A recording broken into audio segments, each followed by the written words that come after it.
Graça e paz do Senhor Jesus. Vamos gravar hoje o Salmo de número 106. Basicamente, esse salmo é uma continuação do Salmo 105.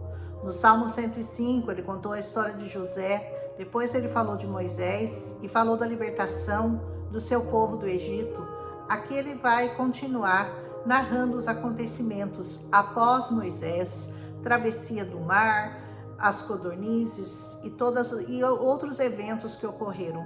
Então, basicamente, é uma continuidade de contar a história de Israel e os milagres que o Senhor fez. Mas algumas coisas são citadas de maneira bem resumida. Então, se você não conhece a história, fica um pouco difícil de você entender. Por isso, a importância de você conhecer a palavra toda, né? Para os judeus, isso não é uma coisa difícil. Quando eles cantavam esses salmos, eles sabiam exatamente do que eles estavam falando, do que se referia aquela história. Mas para quem não conhece muito bem a palavra, as citações, os nomes e as coisas que eles falam nesses salmos não ficam muito claras para quem não conhece a palavra. Eu vou tentar explicar algumas coisas para vocês que podem passar despercebidas, e outras coisas não vai dar para explicar muito porque o nosso tempo é bastante curto, as pessoas não têm muita paciência de ouvir até o final. Eu espero que você tenha essa paciência, porque é muito importante você conhecer a história, você conhecer os livramentos que Deus deu àquele povo, porque são os milagres que ele fez, ele continua a fazer até hoje. Os livramentos que ele deu, ele continua a dar até hoje. Então, quando você conhece quantas coisas o Senhor realizou, você vai aprendendo, a sua fé vai sendo acrescida.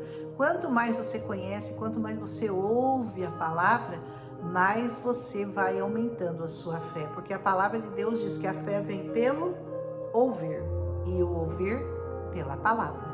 Então, vamos ouvir pela palavra hoje? Comece esse salmo dizendo: louvai ao Senhor, porque Ele é bom, porque a sua benignidade é para sempre.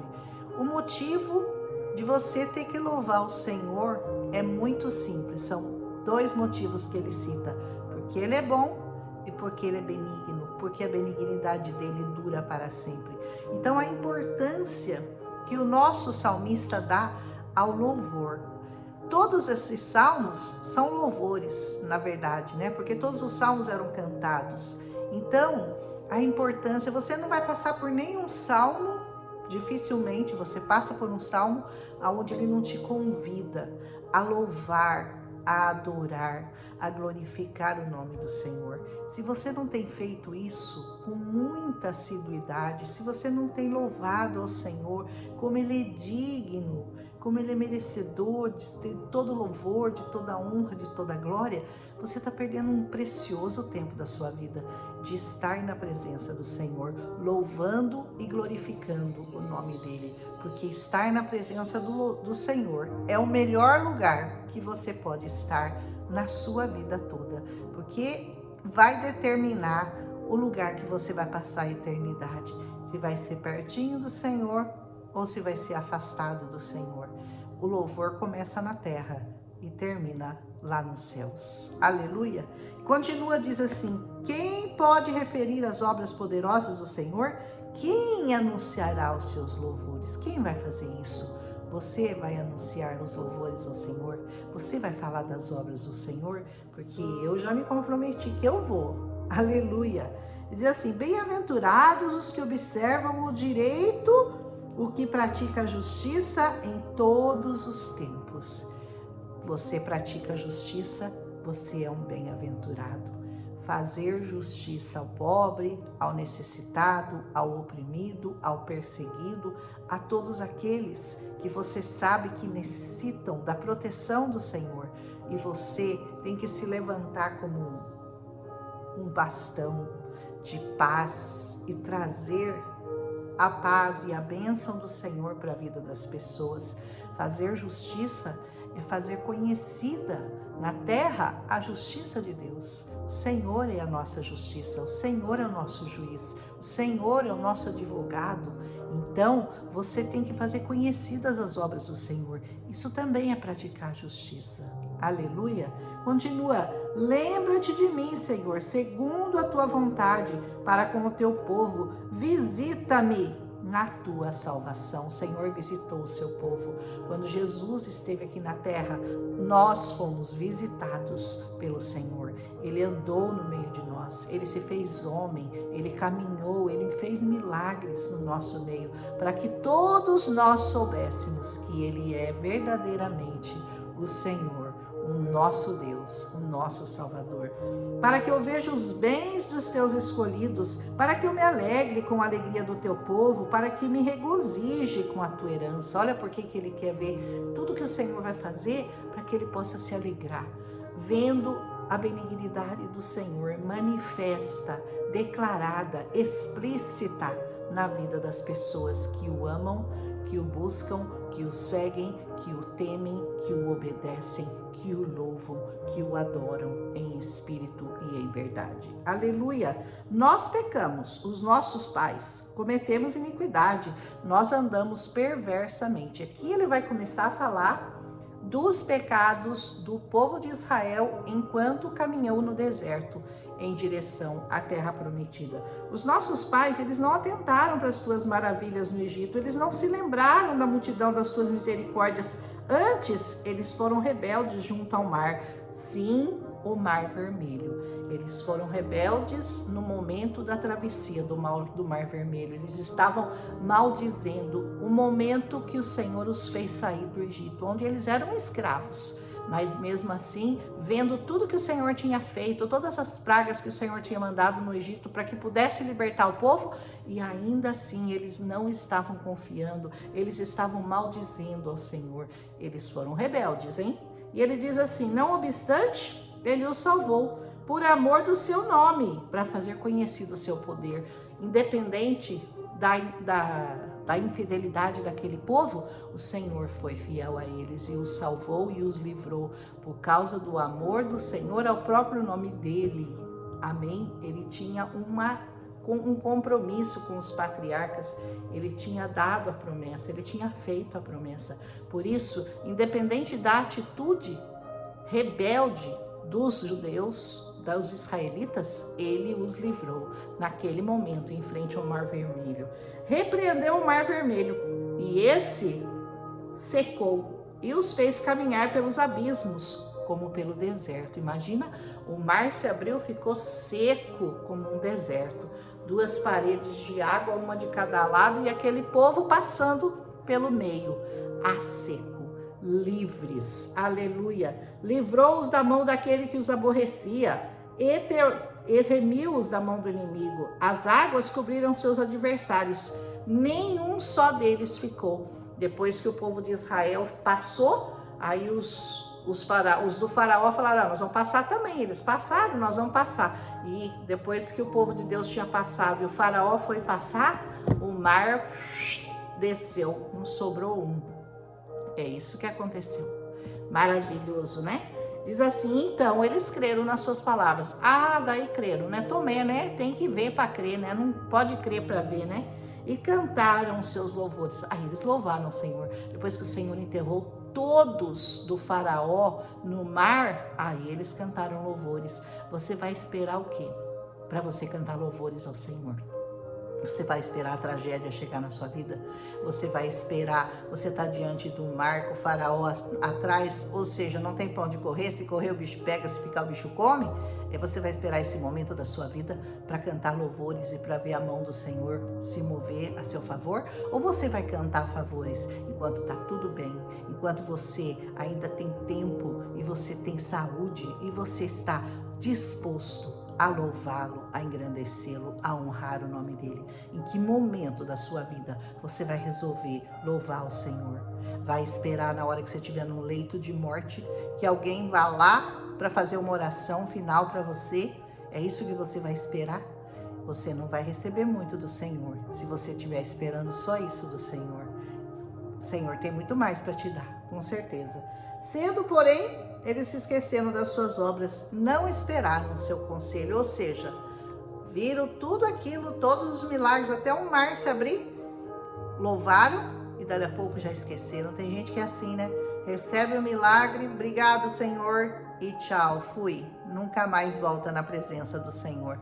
Isso é muito triste e isso é muito do homem. O homem é muito ingrato. O homem tem essa tendência, né? Ele é imediatista, ele vai lá, ele quer receber alguma coisa do Senhor, de repente ele recebe, mas depois logo ele se afasta do Senhor. Ah, já recebi mesmo. Esquece que dor de barriga não dá uma vez só, né? Você não vai precisar de um milagre só na sua vida, você vai precisar de uma vida inteira de milagres, porque toda a sua vida é um milagre. Acordar de manhã respirando já é um milagre. É que você deixa de agradecer por todos os milagres que o Senhor faz todos os dias na sua vida. Ter um prato de comida na sua mesa, ter um teto para te proteger do sol, da chuva, ter uma cama para deitar, ter um chuveiro para tomar banho, e você esquece de tudo isso e você quer mais, né? Ah, eu quero que me dê um carro novo, uma casa nova. Não, o Senhor, ele tem um único desejo que é muito, muito forte no coração do Senhor. Ele quer salvar a sua alma. Independente da casa que você mora, do carro que você anda, da comida que você come, não importa. O Senhor quer salvar a sua alma. A mesma consideração do Senhor pelo rico, pelo pobre é igual. Ele quer a sua alma. Ele quer que você o reconheça como Senhor e Salvador dela. É só isso que Ele quer que você faça. E muitas pessoas são muito difíceis de reconhecer isso. Hoje eu estava conversando com uma amiga minha, que nós fomos tomar café, e eu falei para ela como é difícil você ganhar uma alma para o Senhor. Umazinha. E a palavra de Deus fala que o mundo todo não vale uma alma. Se você vender todos os bens da terra, não vale essa alma salva. Mas as pessoas são resistentes. Elas não querem abrir mão da sua vida, elas não querem abrir mão do seu conforto, elas não querem abrir mão daquilo que elas acreditam. Elas são resistentes. O nosso coração é muito resistente ao Senhor. O maior milagre que o Senhor faz é convencer você de que Ele é o Senhor da sua vida e que você tem que entregar a sua vida para Ele. Esse é o maior milagre do Senhor. Não é abrir o mar, não é fazer paralítico andar, cego enxergar, ou mudo falar, ou surdo ouvir. Não, o maior milagre do Senhor é fazer com que você o reconheça, que você se entregue, que você verdadeiramente abra seu coração para o Senhor e diga: Senhor, Tu és o único Senhor da minha vida. Eu te reconheço como meu Senhor, como meu Salvador. E você vai lá e faz aquela oração de Romanos 10, 9, recebendo na sua vida como seu único suficiente Salvador. Esse é o maior milagre que o Senhor quer fazer nas nossas vidas. Tudo mais Ele pode fazer a hora que Ele quiser, porque Ele é dono de tudo, mas esse é o milagre que Ele verdadeiramente quer fazer na nossa vida, nos nossos corações. Aleluia! Continua aqui: deixaram-se levar de cobiça no deserto, tentaram a Deus na solidão, Ele satisfez os desejos, mas eles fez definhar as suas almas. Quando eles começaram a reclamar que não tinha carne, que não tinha água no deserto, e o Senhor mandou um monte de codornizes, né? E eles comeram até sair pela boca, até alguns morreram, né? De intoxicação, de tanto que comeram, né? Mas o Senhor então satisfez o desejo da carne deles, mas em compensação a alma deles definhou. Se você está esperando do Senhor só coisas dessa terra, é isso que vai acontecer com você. Você vai receber, vai se satisfazer, mas a sua alma vai definhar. Diz assim: tiveram inveja de Moisés no acampamento e de Araão, o santo do Senhor. Eles ficaram com inveja porque Moisés falava de Deus, falava direto com Deus, né? Como eu estou falando com você, Moisés falava com Deus, face a face. Aleluia, isso é maravilhoso, né? E hoje o Senhor nos abriu essa possibilidade, né? Porque o Espírito Santo também fala com nós. É só você buscar e o Senhor vai começar a falar com você também. Aleluia. Ele diz: tiveram inveja de Moisés, por isso abriu-se a terra, engoliu a Datã e cobriu a gente de Abirão. Olha só, no momento que essas pessoas começaram a invejar e falar mal do Moisés, a terra abriu, engoliu a família toda. Isso também é história, isso daí você vai ter que ler a Bíblia para entender, para saber o que aconteceu. Lavrou um fogo na sua gente, a chama ardente abrasou os inimigos. Fizeram um bezerro em Horebe, adoraram uma imagem fundida, converteram a glória de Deus na figura de um boi que come erva. Olha que coisa terrível, né? Quando Abraão subiu lá no monte, Moisés subiu no monte para pegar a tábua dos 10 mandamentos, demorou para descer. Quando desceu, o povo já tinha feito uma imagem e já estavam adorando. Tinham pego todo o ouro, toda a prata deles e fizeram uma imagem de escultura de um boi e começaram a adorá-la. Ai, o Moisés ficou tão bravo que ele quebrou as 2 tábuas, né? Depois teve que subir de novo para buscar, porque ele ficou tão enraivecido com aquela atitude de adorar uma coisa feita de ouro ou prata ou sei lá o que. Ele ficou tão enraivecido que ele quebrou a tábua dos mandamentos. Isso também você tem que conhecer a história para saber. Esqueceram-se de Deus, o seu Salvador, que fizera grandes coisas no Egito. Esqueceram de tudo, né? Maravilhas na terra de Cão, coisas tremendas no Mar Vermelho. Ele tá lembrando o povo, olha, tudo que Deus fez, vocês esqueceram. Pelo que disse que os teria destruído, se Moisés, seu escolhido, se não pusera perante ele naquele transe, para desviar a sua indignação, a fim de os não destruir. Moisés teve que interceder por aquele povo e ele levantou as mãos e disse: Senhor, se o Senhor for matá-los, mata a mim. E por amor a Moisés, por a intercessão de Moisés, olha o poder de um intercessor, né? Quando o intercessor intercede pela sua vida, por amor a Moisés, ele não matou todo aquele povo, porque esse era o desejo do coração de Deus, quando eles fizeram um bezerro de ouro, mas Moisés não permitiu. Também é a história que você vai ter que conhecer, né? Também desprezaram a terra aprazível e não creram na sua palavra. Quando Deus falou, olha, eu vou dar aquela terra de Canaã para vocês, eles chegaram lá, viram os gigantes e falaram, não vai não. Deus não consegue dar aquela terra, porque tem muito gigante lá. Não confiaram na promessa, não confiaram na palavra. Os espias foram lá, viram a terra, viram que a terra era maravilhosa, que manava leite e mel, mas não creram que Deus era capaz de dar aquela terra para eles, né? Verdade?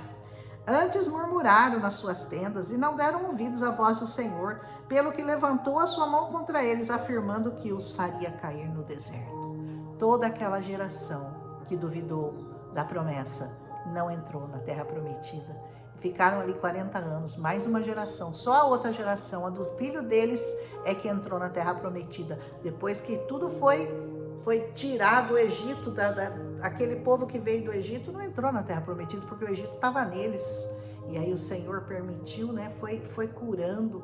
E na próxima geração, ele manteve a promessa. Mas a primeira geração, não pisou não, porque não creu. Se você não crê na terra prometida, se você não crê no Senhor como seu único e suficiente Salvador, você também não vai pisar na terra prometida. Isso é um fato. Amém? E ele diz assim, pelo que levantou uma mão contra eles, afirmando que os faria cair no deserto. E assim ele fez, que humilharia também a sua descendência entre as nações e que os espalharia pelas terras. E até hoje é assim, né? Eles foram espalhados por todo o mundo porque não creram na promessa. Também se juntaram com Baal Peor e comeram os sacrifícios dos mortos. Que coisa abominável, né, que eles faziam. Provocaram a ira com suas ações e a peste rebentou no meio deles. Então se levantou Finéias, que executou o juízo, cessou aquela peste. Essa história do Finéias, que era filho do profeta Elias, esqueci. Ele é filho de um profeta. Ele levantou-se contra um judeu que havia cometido um adultério com uma mulher ímpia, infiel, e o matou. E aí, por causa da justiça que Finéias fez, aquela peste que estava no meio do acampamento cessou. É mais uma história para você ler e conhecer também, né? Assim provocaram a ira e as ações. A peste, então, rebentou no meio deles. Finéias se levantou, executou o juízo, a peste cessou. E isso lhe foi reputado por justiça, de geração em geração, para sempre. E continua, indignaram-se também junto às águas da contenda, de sorte que sucedeu mal a Moisés por causa deles, porque eles irritaram seu espírito, de modo que falou imprudentemente com seus lábios.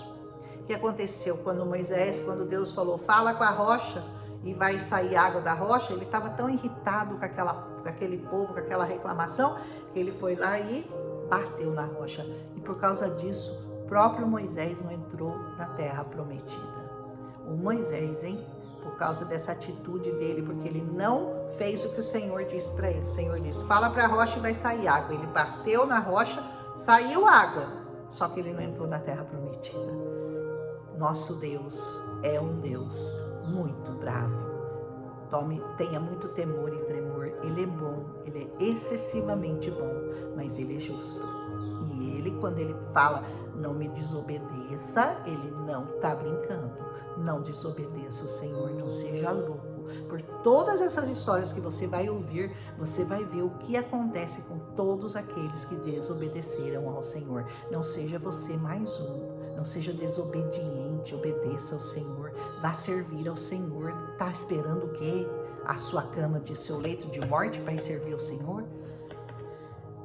E diz assim, não destruíram os povos como o Senhor lhes dissera, antes se misturaram com as nações e aprenderam as suas obras e serviram seus ídolos que vieram a ser um laço para eles. Ao invés deles derrotarem as nações que Deus tinha dado para eles, eles se misturaram com elas, começaram a pegar toda aquela idolatria, todos aqueles costumes dos povos que eles invadiam e que eles dominavam, mas eles, ao invés de destruir e continuar mantendo a tradição e as promessas da descendência de Abraão, eles começaram a fazer o que aquele povo fazia, começaram a imitar, começaram a adorar deuses de prata, de ouro, de pau, de pedra, sei lá do que. E isso irritou tremendamente ao Senhor, porque eles já haviam aprendido que aquilo não agrada ao Senhor. Nós sabemos que isso não agrada ao Senhor. E continua essa palavra, diz, demais disso sacrificaram seus filhos e suas filhas aos demônios. Olha, tinha um deus lá, o deus Moloque, que a gente chama hoje de Moleque, né? Mas é o deus Moloque, e é referente a esse deus a palavra Moleque, por isso que a gente não deve usar ela. O deus Moloque, ele ficava estendido assim, embaixo dele punha fogo. Aí eles punham as crianças vivas lá em sacrifício. Até Salomão chegou a fazer isso. Você acredita? E derramaram sangue inocente, sangue dos seus filhos e das suas filhas. Sacrificaram aos ídolos de Canaã e a terra foi manchada com sangue. Olha que coisa terrível. Assim eles se contaminaram com as suas obras, eles se corromperam com os seus feitos, pelo que se acendeu a ira do Senhor contra o seu povo, de modo que ele abominou a sua herança. O Senhor ficou muito bravo, ficou muito irado, e ele os entregou nas mãos das nações, e aqueles que o aborreciam se assenhoravam deles. Conforme eles iam cedendo as tentações, se misturando e se contaminando com ídolos e copiando aquelas coisas abomináveis que aquelas nações faziam, eles foram ficando servos daquelas nações. Eles foram feitos prisioneiros delas e era para eles terem dominado todas. Até hoje estão tentando lutar lá, né? Pela terra prometida, que aquela terra é deles há muito tempo. Até hoje eles estão ali brigando por aquelas terras que pertencem aos israelitas. E eles dizem, os seus inimigos os oprimiram, humilhando-os debaixo das suas mãos. Não era para ser assim, hein? Se você não é obediente ao Senhor, você nunca vai ser humilhado. Se você é obediente, Deus vai humilhar seus inimigos. Mas quando você não é obediente, é você que é humilhado, viu? E assim aconteceu. Muitas vezes ele os livrou, mas eles provocaram. Com seu conselho, foram abatidos por causa da sua iniquidade. Não provoque ao Senhor e não seja abatido por causa da sua iniquidade. Aleluia! Contudo, ele atentou para a sua aflição, ouvindo seu clamor. Mesmo assim, o Senhor, né? Vocês me desobedeceram, vocês fizeram tudo errado, vocês fizeram tudo que eu mandei vocês não fazerem, vocês se misturaram, vocês não creram nas minhas promessas, vocês foram infiéis, mas eu amo vocês. É igual mãe, né, e pai. O filho apronta, mas pai e mãe ama, e o nosso pai não é diferente, mas ele castiga, né? Ele corrige. Como você corrige seu filho, Deus corrige a nós também, mas ele nos ama. E aqui ele já começa a mudar de atitude, né? Lembrou-se do seu conserto, compadeceu-se, segundo a multidão das suas misericórdias, porque as misericórdias de Deus são em multidão. são muito, muito grandes, muito maiores do que você possa imaginar. Por isso fez com que deles tivesse misericórdia, os que os levaram cativos. Salva-nos, Senhor nosso Deus, congrega-nos de dentre as nações, para que nós louvemos o teu nome santo e nós nos gloriemos no seu louvor. Ele pedindo, o salmista, né? Volta a congregar o nosso povo, Senhor, para que nós voltemos a glorificar o seu nome. Nos reúne de novo de volta no nosso lugar, naquele lugar que o Senhor nos deu, e nós glorificaremos o teu nome para sempre. Bendito seja o Senhor, Deus de Israel, de eternidade em eternidade. E todo o povo diga amém. Louvai o Senhor. Diga amém e vá louvar o Senhor, porque Ele é digno de honra, glória, louvor e toda adoração que você puder dar a Ele. Aleluia. Esse Salmo 106 é um pouco longo, o 107 também vai ter uma continuidade de histórias aqui. Os salmos são um pouco longos, depois eles se reduzem, ficam menores, mas por enquanto os salmos serão longos. Eu espero que você tenha curiosidade ou paciência para ouvir, porque é muito bom conhecer a história, é muito bom saber das coisas que esse grande Deus de Israel já fez por nós e o que Ele pode fazer por você. E só Ele pode te salvar de toda a perdição, de uma vida na escuridão e nas trevas, porque o inferno é real, tão real quanto o céu. Então, escolha Deus, escolha o céu. Aleluia! Um abraço em Cristo Jesus e amanhã voltaremos aqui com o Salmo 107, se o Senhor nos permitir. Amém? Um abraço.